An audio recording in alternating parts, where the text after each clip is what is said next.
The first time I realized my father's death didn't make any sense wasn't when he died. It was when someone who shouldn't have known anything about him asked the right question. Relax. Fausto clapped a heavy hand on my shoulder, pulling me forward through the courtyard like I belonged there. But I didn't. Everything about the Amati state felt wrong. Not broken, not chaotic, worse. Like everything was perfectly controlled.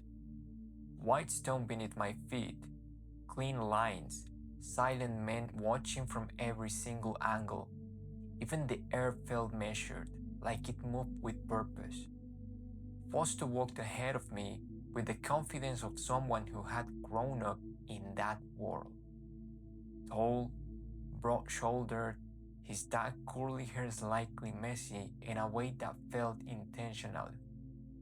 His green eyes moved constantly, aware of everything, missing nothing. "You did well earlier," he said casually. "Most people don't last minutes here without breaking." "I'm not most people," I muttered. He laughed. "I can see that." He stepped inside. The temperature dropped immediately. Cool. Still, the kind of cold that didn't belong to air, but something deeper. "This isn't just a house," Fausto continued. "Think of it as a system." "What kind of system?" He glanced at me. "The kind of system you don't walk off easily." We entered a large room filled with boys. They stopped talking when I walked in. "That's him? The human? Isn't he too young?" Laughter. Not loud, not aggressive, not cynical, just normal. Like I was something obvious. Fausto ignored them, guiding me forward. "This is Ernesto," he said. "Patricia's choice." That word echoed. Choice. Not boyfriend, not anything normal. Choice. "Choice, huh?" one of them said. "Let's see how that lasts." More laughter. "Come on," Fausto said, pulling me away again. They could both easily. We stepped back into a side corridor. Quieter, less eyes, more space to breathe. Fausto leaned against the wall, arms crossed. "So," he said, studying me. "What about you?" "What about me?" "Where are you from? Family? What do you do?" Normal questions. Simple, safe, and yet something in me hesitated. "I live with my mom," I said. "And your dad?"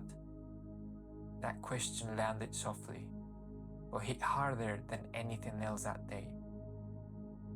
"He's dead." The words came out flat, controlled, practiced. Fausto's expression shifted, shuffled. "Sorry?" I shrugged. "It was a long time ago." That was a lie. "It never felt like a long time ago."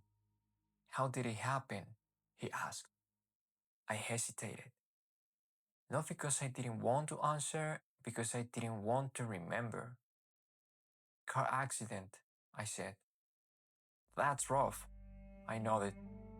End of conversation. That's how it usually went. People didn't ask more. They didn't want to know details. They didn't want to sit in that kind of silence. But someone else did.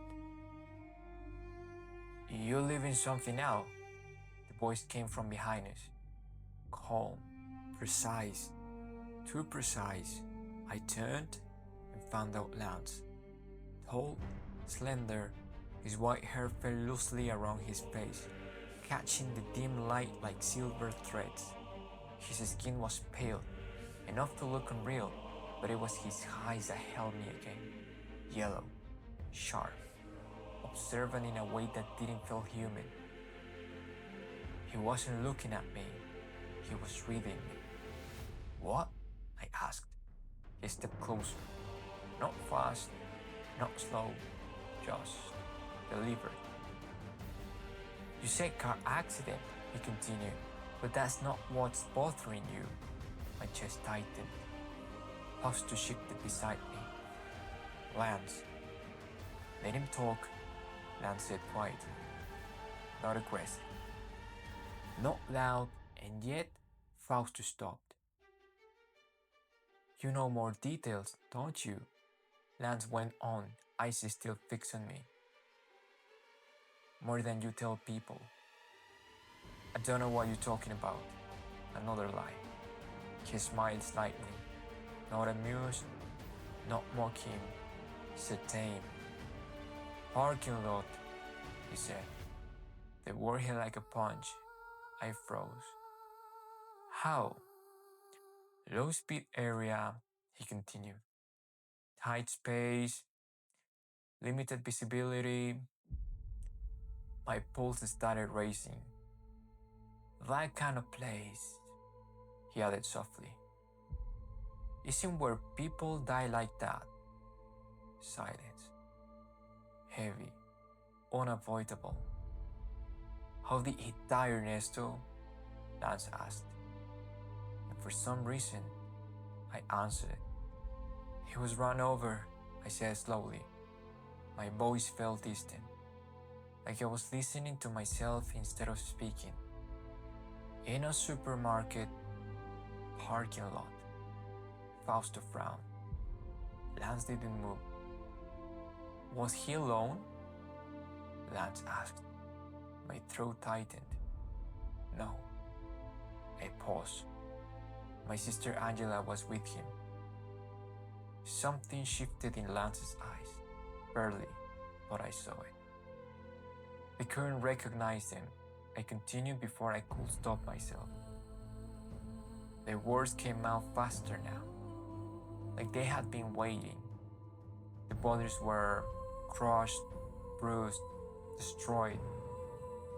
My hands clenched. They told us it was an accident. I said, that someone lost control of the car. Another pause, longer this time. That's very unlikely, Lance said softly. Not shocked, not surprised, just stating something obvious. Foster looked between us. Okay, that's enough, guys. No, I said, too quickly, too sharply. I turned back to Lance. What do you mean? Lance tilted his head slightly, like he was choosing his word carefully. A parking lot doesn't give enough space for that kind of impact, he said. Not without intention. My heart slammed against my chest. So you're saying? I'm saying, he interrupted gently, that sometimes things don't happen the way they're explained. Not murder, not directly at least, but the words were already there, between us. How do you know all that? I asked. His expression didn't change.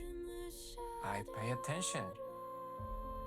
That wasn't an answer, but it was enough for me, because for the first time in my entire life, the story I had been told didn't feel complete.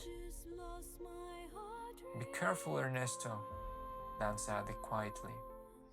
Why? I answered. His yellow eyes softened, just slightly.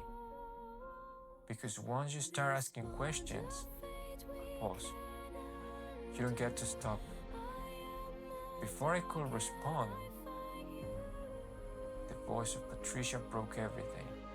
Annie! She ran towards me. And just like that, the tension snapped. Her arms wrapped around me, warm, soft, real.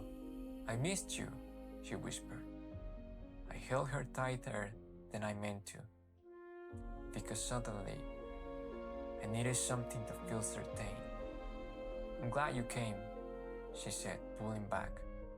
Her eyes were bright, happy, untouched, like none of that conversation had happened. Come with me, she said, taking my hand. followed, because I always did. But as we walked, I looked back. Lance was still there, standing in the same place, white hair still, yellow eyes fixed on me, watching. And that time, I knew he hadn't guessed. He knew things. The invitation came 2 days later. "You're going to the Royal Victoria's Academy." My mother smiled like it was the best news she had ever had. "I knew it," she said. "I knew you were going to become someone." I smiled back, because that's what she needed. But all I could think about was a parking lot, a space too small for that kind of depth. "This is important," Patricia said softly beside me, her fingers intertwined with mine. "This place, it will change everything."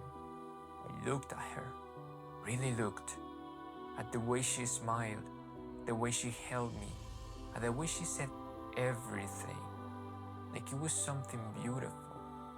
"What kind of a school is it?" I asked. She hesitated, just for a second, then smiled again.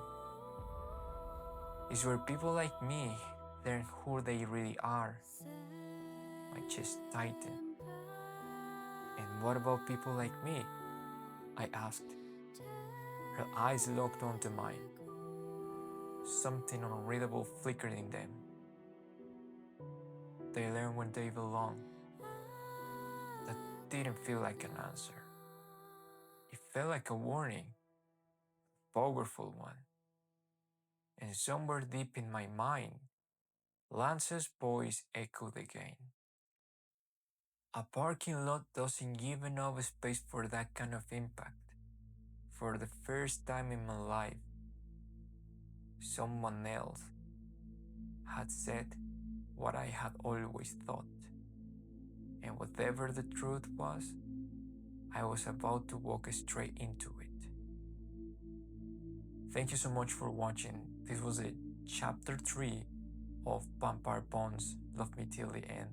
I hope you enjoyed it, and I hope you continue listening to the story, because I'm putting a lot of effort in it. And I know Ernesto is going to go some places. So, cheer on and peace.